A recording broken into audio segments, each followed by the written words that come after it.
Assalamu alaikum wa rahmatullahi wa barakatuh. Peace be upon you all and welcome to the channel. In this short video we will cover the differences between switch and if statements and when you should actually use switch over the if statement.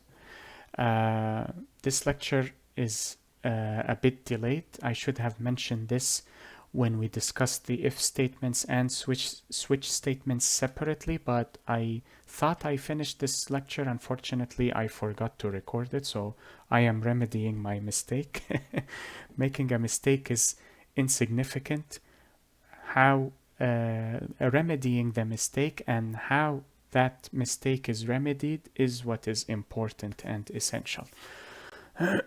Okay, so to cover this quickly, with the if statement, what you pass here is either the greater than or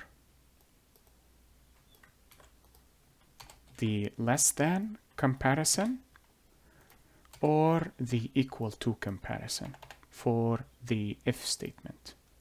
However, for the switch case is only used if you are comparing equality and only equality.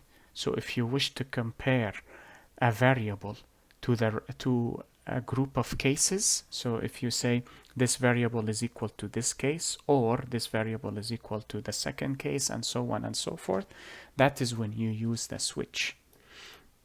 However, if you need to compare if a variable is greater than another variable or another value or less than and so on and so forth, you use the if statement.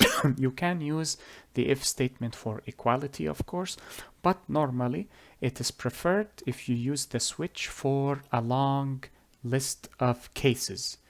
If statements are normally reserved for a short list of cases. And that is it with regards to this video. I hope this lecture was helpful and beneficial to you all. Enjoy the rest of your day, everyone. Be safe, take care, and peace be upon you all. والسلام عليكم ورحمة الله وبركاته. اللهم صل على محمد وعلى آل محمد كما صليت على إبراهيم وعلى آل إبراهيم وبارك على محمد وعلى آل محمد كما باركت على إبراهيم وعلى آل إبراهيم في العالمين إنك حميد مجيد.